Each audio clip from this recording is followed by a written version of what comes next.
सारे चीजों को छोड़कर हम इंसान की बिना पर, मोहब्बत की बिना पर एक होना है। इसीलिए हमारे शास्त्रों में आता है, न चर्मणो न रक्तस्य न मांस चातिना न जातिर आत्मनु जाति व्यवहार प्रकल्पितः। ये चर्म को, रक्त को, मांस को, हड्डियों को किसी को जाति नहीं है, यहाँ तक कि आत्मा को भी जाति नहीं है। आप निकाल के देख लो, सबका खून लाल, सबका एक एक, हर एक का जो है खून लाल, हड्डी है, सब एक ही है। तो यही हमारा शास्त्र कहता है, न चर्मणो न रक्तस्य न मांस चातिनः न जातिर आत्मनु जाति व्यवहार प्रकल्पितः। ये जात पात सिर्फ व्यवहार के लिए बनाए हैं। इसी तरह कुरान करीम में कानन नास उम्मतुम वाहिदा, यानी सारे इंसान एक हैं, उम्मत वाहिद हैं, सारे इंसान वही परमात्मा के तरफ से आए हुए हैं। ये भेदभाव को खत्म करना है। सप्त धातु समम पिंडम समयोनि समोद्भवम आत्मा जीव समुत्पन्ना वन्ना नाम की प्रयोजनम। इंसान के अंदर सप्त धात है और सारे सबके अंदर बराबर है। सब सबके अंदर सात धात बराबर रहने के बाद हम क्यों फर्क करें? इस तरह से हमारे शास्त्र आधार अगर देखेंगे हम, तो हम सब बराबर हैं। हमारे भेदभाव सिर्फ व्यवहार के लिए या कहो अशांति फैलाने के लिए ये भेदभाव को ज्यादा किया जा रहा है। हमको आज जरूरत है, हमारे भारत देश में इस चीज की जरूरत है कि हम सब प्यार मोहब्बत से एक होकर जिए।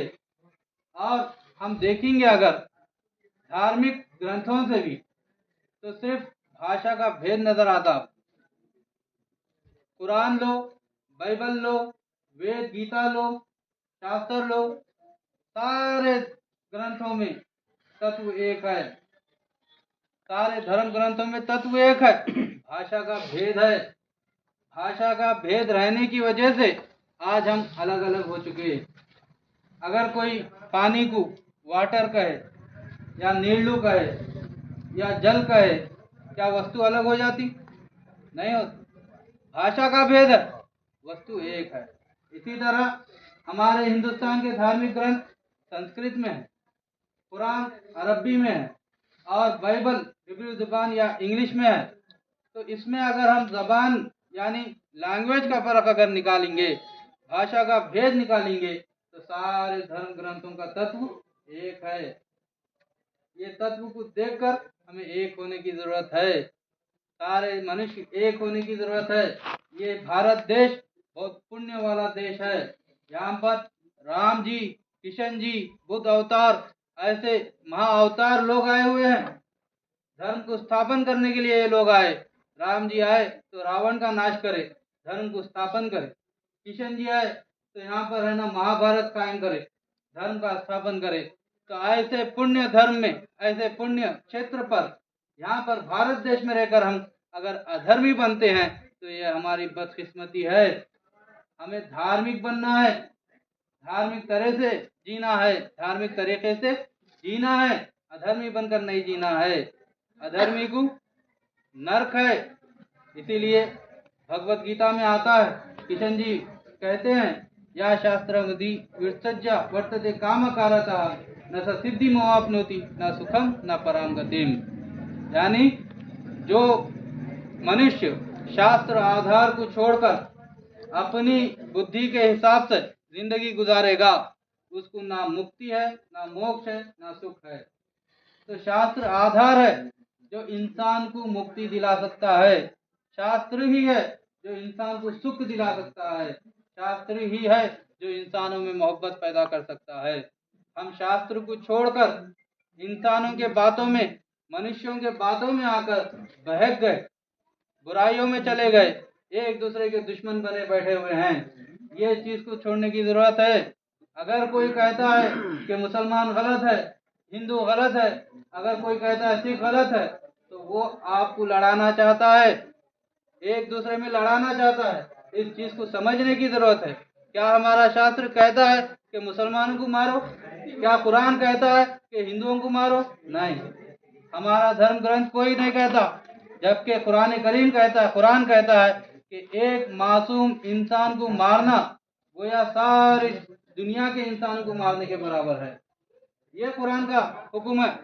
और इसी तरह बाइबल में भी और हमारे भगवत गीता वेदों में भी किसी को मारने का या किसी अनजान या मासूम आदमी को कत्ल करने का हुक्म नहीं दिया गया। तो इस तरह से हमारे देश में हम भक्ति के लोग, धार्मिक लोग सब एक होकर जीने की जरूरत है। तो आज के हम जो आए हैं जगत गुरु आश्रम हैदराबाद से, तो हमारे गुरुजी ने हिंदुस्तान में खासकर शांति स्थापन करने के लिए पंच शांति मार्ग दिए हैं। क्योंकि यहाँ पर ज़्यादा वक्त बैठ नहीं सकते, इसलिए मैं शॉर्ट में कहूँगा। अगर सुकून से बैठने की जगह रहती तो लंबा कह सकते थे। तो बहरकैफ पंच शांति मार्ग हैं जो सारे मनुष्यों में एकता पैदा कर सकते हैं। पंच शांति मार्ग ही सारे मनुष्यों में प्रीति पैदा कर सकता। तो पंच शांति मार्ग क्या है? सबसे पहला एको जगदेश्वरा, दूसरा एको जगत गुरु, तीसरा सर्वावतार सत्या, चौथा सर्वधर्म ग्रंथ सत्या, पांचवा सम्मेलन प्रार्थना। ये पंच शांति मार्ग है, सारे मनुष्यों में एक है, धर्म ग्रंथों में एक है, यही बताया गया है। सबसे पहला एको जगदेश्वर, यानी वो जगत का ईश्वर एक है, वो निराकार है। न तस्या परितिमास्ति, उसका कोई आकार नहीं है, वो निराकार है। कुरान कहता है कुल हुवल्लाहु अहद अल्लाहु समद लम यलिद वलम यूलद वलम यकुल लहु कुफुवन अहद, यानी वो एक है, उसके बराबर कोई नहीं, वो बेनियाज है, उसको कोई ना पैदा किया और ना उन्हें किसी को पैदा किया, उसका कोई संसार नहीं, उसके बराबर कोई नहीं। इसी तरह हमारे वेदों में भी यही बताया गया, एकम सत्विप्रह बहुधा वदंती। ऋग्वेद में आया, ऋग्वेद में 46वें मंत्र में अध्याय 1 स्कंद 164 मंत्र 46 में आप अगर देखेंगे, एकम सत्विप्रह बहुधा वदंती, वो एक है, उसके कई नाम हैं।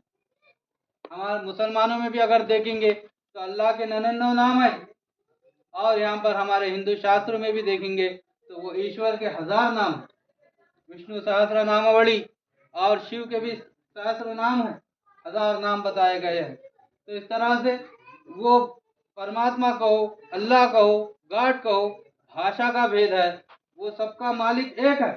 जिस तरह से हमारे साईं बाबा ने बताया सबका मालिक एक है, सबका मालिक एक है। जिसने ये कायनात को, ये दुनिया को पैदा किया, जिसने हमें खाना खिला रहा है, जो हमें पालता है, जो हमें पैदा करता है, जो हमें मारता है, वो सबका मालिक एक है।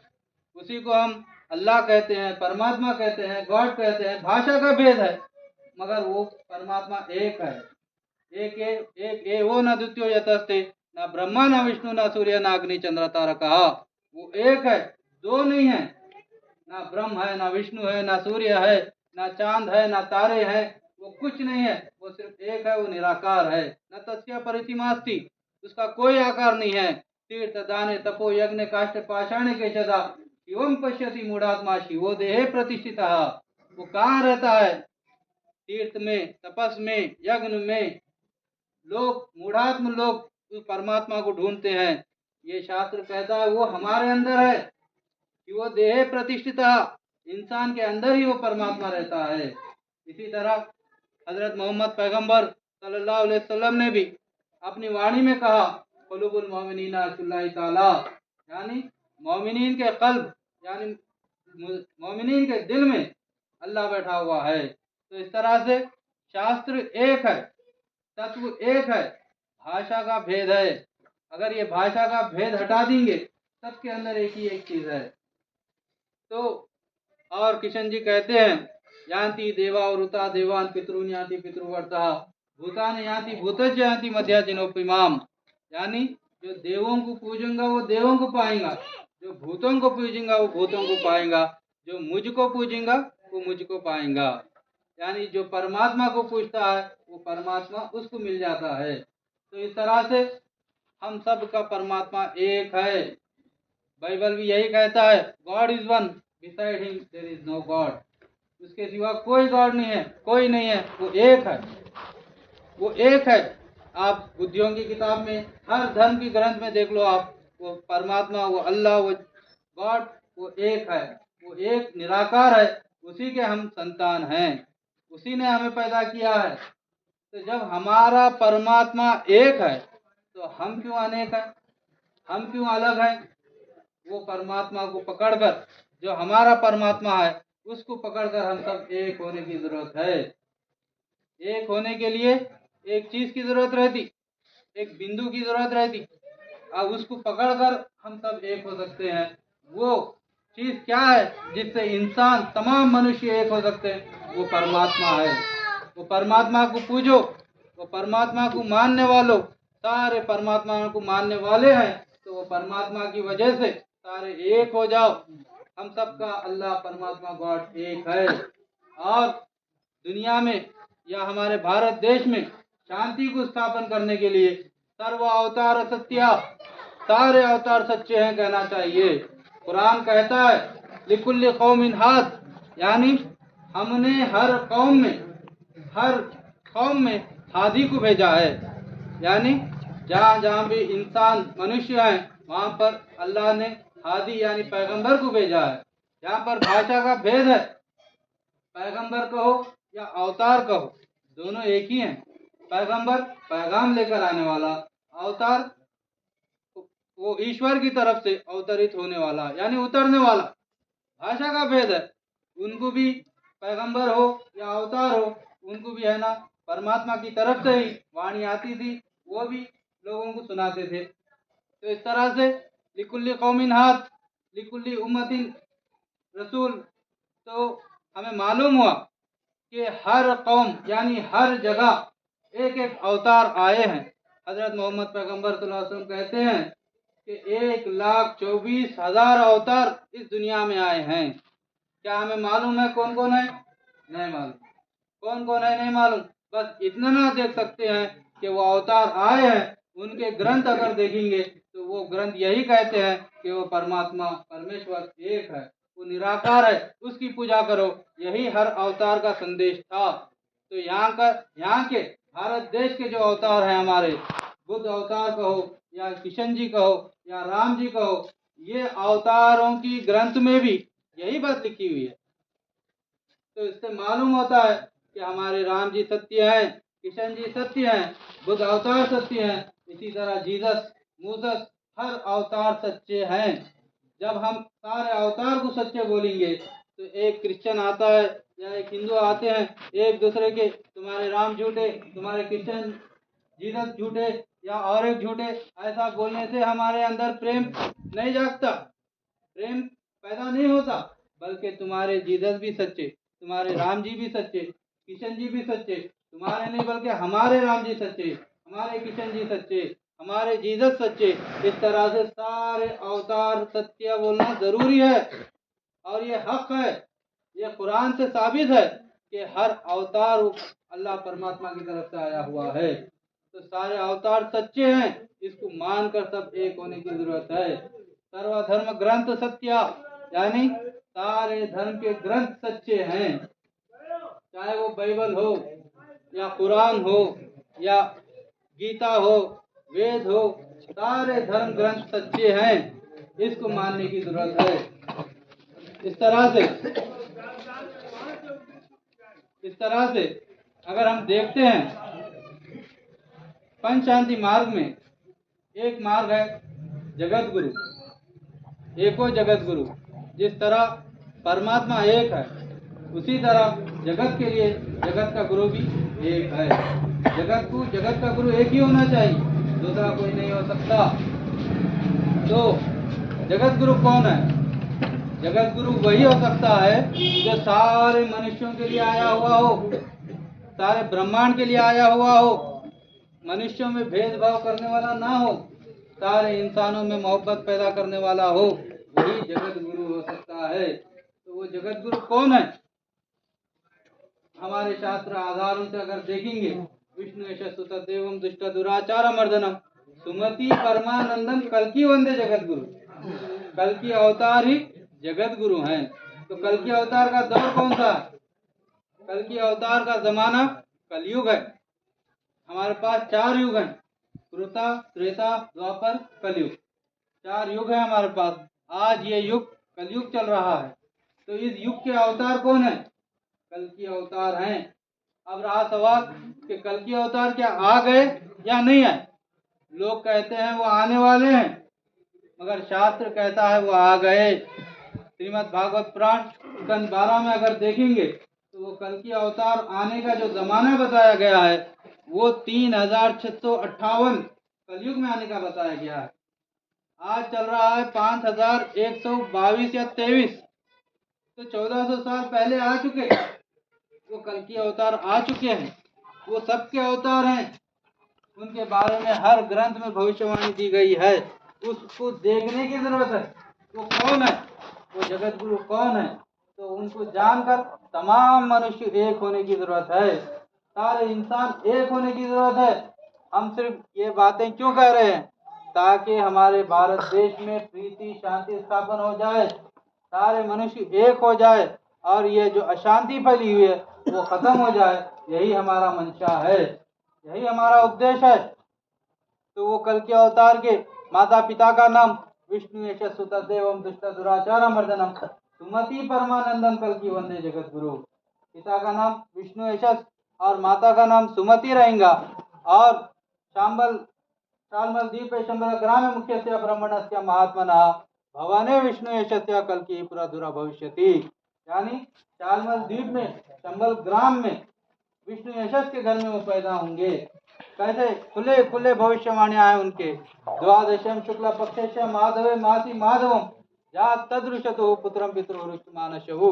यानी 12 तारीख को सोमवार के दिन सुबह वो पैदा होंगे। कैसे कैसे, और उनको सफेद घोड़ा दिया जाएगा, तलवार पकड़े हुए रहेंगे और आसमानों का सैर करेंगे, शालमल द्वीप की रानी से शादी करेंगे।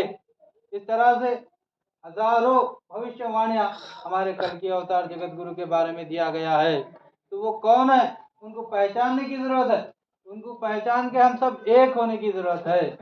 उनको पहचान लेके उनको मान के सब एक हो गए तो दुनिया में शांति स्थापन हो जाएगी। तो इनका नाम बताया गया है, यतस्मिन् नंतरे मिलेच आचार्युना समन्विता महामदम इति क्या था शिष्य शाखा समन्विता। इतने में उनके शिष्य चट्टान की तरह मजबूत रहेंगे और वो आएंगे, उनका नाम मोहम्मद रहेगा बताया गया। अहमदी पितु परिमेधा मृत जागरह अहम सूर्यवाजिनी सामवेद परपाठक 2 दृष्टि 6 मंत्र 8 में बताया गया कि वो अहमद पितु आएंगे और मैं उनसे सूरज की तरह रोशन हूँ। ये ऋषि कह रहे हैं। तो यहाँ पर भाषा का भेद है, बस इतना देखने की जरूरत है कि वो अवतार कौन है, पहचान कर उनको पहचान ले, बस यही हमारा मकसद है। अगर वो अवतार दूसरे कोई रहते या यहाँ हिंदुस्तान में अगर आते तो हम मानने की जरूरत थी, या चीन में अगर आते तो चीन में जो अवतार आया उनको मानने की जरूरत थी, या रशिया में भी अगर वो अवतार आता तो वहां पर भी वो अवतार को मानने की जरूरत थी।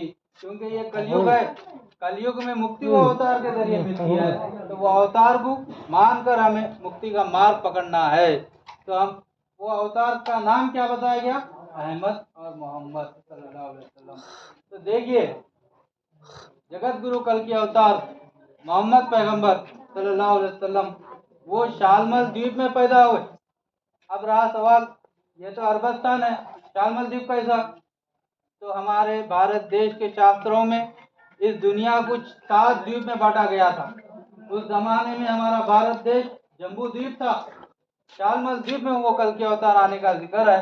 तो वो शालमल द्वीप अरबस्तान को बताएगा। अरबस्तान में शंबल ग्राम यानी संभला हुआ शहर, बलदुल अमीन, अरबी में किसको क्या बोलते हैं, बलदुल अमीन। तो ये भाषा का भेद है, समझने की जरूरत है। बलदुल अमीन यानी मक्का शहर, वो शहर में है ना कल के अवतार आने का जिक्र आया है। तो इस तरह से विष्णु यशस पिता का नाम, सुमति माता का नाम, विष्णु यशस यानी विष्णु का भक्त, विष्णु भक्त यानी अल्लाह का बंदा। तो विष्णु यशस के माने हुए अब्दुल्ला, पैगंबर मोहम्मद सल्लल्लाहु अलैहि वसल्लम के पिता का नाम अब्दुल्ला है। और सुमति नेक बीबी, तुम अति नेक बीबी, अमन वाली बीबी, तो वो आमीना है। तो इस तरह से हजारों भविष्यवाणियां जो हमारे कल के अवतार जगत गुरु के हैं, वो सारे के सारे पैगंबर मोहम्मद सल्लल्लाहु अलैहि वसल्लम पूरे होते हैं। तो हमें जरूरत है, अगर ये झूठ है तो हम कहते हैं कि भविष्य में श्रीमद् भागवत पुराण में जो दौर बताया गया 3658 साल में कल के अवतार आएंगे, वो तो 1400 साल पहले चले गया था। कौन है बताओ, अगर आए हैं तो बताओ, हम भी मान लेंगे उसको। कोई और है तो बताओ, कल के अवतार जगत गुरु कौन है बताइए, हम भी है ना उसको मानने के लिए तैयार हैं। तो इस तरह से दुश्मनी को मिटाना है, सारे एक होना है, सारे एक होकर मोहब्बत से जीना है, यही हमारा उद्देश्य है। तो यहाँ पर राम जी भी कहते हैं, प्रथमम तारकम चैवा द्वितीयम दंडम उच्यते, तृतीयम कुंडलाकारम, चतुर्थम अर्धचंद्रकम, पंचमम बिंदु संयुक्तम ओम मिथ्या ज्योति रूपकम। यानी हनुमान जी राम जी से आकर सवाल करते हैं कि अय राम आप जाने के बाद मैं किसकी पूजा करूं? अगर मैं मिट्टी की पूजा करूं तो उसको पत्थर फोड़ देता, मैं पत्थर की पूजा करूं तो उसको लोहा फोड़ देता, मैं लोहे की पूजा करूं तो उसको आग जला देती, मैं आग की पूजा करूं तो उसको पानी ठंडा कर देता, मैं पानी की पूजा करूं तो उसको हवा उड़ा देती। तो आखिर पूजा किसकी करूं, कैसे करूं? तो जब उस वक्त राम जी ने कहा, श्री राम तत्वबोधामृत ग्रंथ में ये लिखा हुआ है, प्रथमम तारकम चैव द्वितीयम दंडम उच्यते, तृतीयम कुंडलाकारम, चतुर्थम अर्धचंद्रकम, पंचमम बिंदु संयुक्तम ओम मिथ्या ज्योति रूपकम। यानी पहले तारकम रूप में ठहर जाओ, फिर दंडम में जाओ, फिर कुंडलाकार होकर बैठ जाओ, फिर अर्धचंद्र रूप में झुक जाओ। यही तुम्हें प्रार्थना करना है। तो ये प्रार्थना हर मजहब के, हर धर्म के लोग आप देखेंगे तो ज्यूस जो बुद्धि ये यहूदी कहलाते हैं, वो लोग ठहर के पूजा करते हैं, ठहर के प्रार्थना करते हैं। और ईसाई जो क्रिश्चियन है वो झुक के पूजा करते हैं। और हमारे पास दंडम आकार में पूजा करते हैं, और कोई बैठकर कुंडलाकार के आकार में बैठकर पूजा करते हैं। तो इस तरह से हर धर्म के लोग पूजा कर रहे हैं, एक एक आकार में पूजा कर रहे हैं, मगर राम जी ने बताया ये चारों आकार को एक जगह जमा करना और ये चारों किस्म से तुम प्रार्थना करना, यही परमात्मा की प्रार्थना है। तो यही प्रार्थना जगत गुरु कल के अवतार मोहम्मद पैगंबर सल्लल्लाहु अलैहि वसल्लम ने मक्का शहर में बताया है। आज जो मुसलमान प्रार्थना कर रहे हैं, यही प्रार्थना है। प्रथम तारकम, तारक रूप में ठहर जा रहे हैं, फिर अर्धचंद्र रूप में है ना झुक जा रहे हैं, फिर दंडम आकार में सजदे में जा रहे हैं, फिर कुंडलाकार में कैदे में बैठ रहे हैं। सिर्फ भाषा का भेद है, तत्व एक है। मुसलमान उसको कयाम, रुकू, सजदा, कैदा कहते हैं, और हमारे धर्म ग्रंथों में उसको तारकम, दंडम, कुंडलाकारम और अर्धचंद्रकम बताया गया है। तो ये क्या है? ये धर्म शास्त्र हमें एक करने के लिए दावत देते हैं। हमारी प्रार्थना एक है। राम जी ने जो प्रार्थना बताया वही प्रार्थना मुसलमान कर रहे हैं। तो हमारी प्रार्थना एक है, हमारा गॉड परमात्मा अल्लाह एक है, हमारे कल की अवतार जगत गुरु हमारे एक हैं, सारे अवतार हमारे सच्चे हैं, सारे हमारे धर्म ग्रंथ सच्चे हैं। इस तरह से ये पंच शांति मार्ग हमें एक होने की दावत देते हैं, हम सबको एक करने की दावत देते हैं। तो बैरकैफ, क्योंकि यहाँ पर बैठने की सहूलत नहीं है, ज़्यादा टाइम मैं लेना नहीं चाहता, तकलीफ हो जाएंगी। तो बस दुआ ये है, प्रार्थना ये है कि अल्लाह परमात्मा हम सबको एक कर दे और हमारे दिलों में मोहब्बत पैदा कर दे, और भारत देश में सारे इंसानों को एक कर सारे भारत देश में या सारी दुनिया में शांति को कायम कर दे, और जो अशांति को फैला रहे हैं उनको भी नेक हिदायत दे और भारत देश में शांति कायम हो जाए। बस इतना कहकर मैं अपनी जगह लेता हूँ। फिर एक बार मैं महाराज जी का शुक्रिया अदा करता हूँ कि वो हमें यहाँ पर मौका दिए हैं। वाखिर दावाना अल्हम्दुलिल्लाहि रब्बिल आलमीन।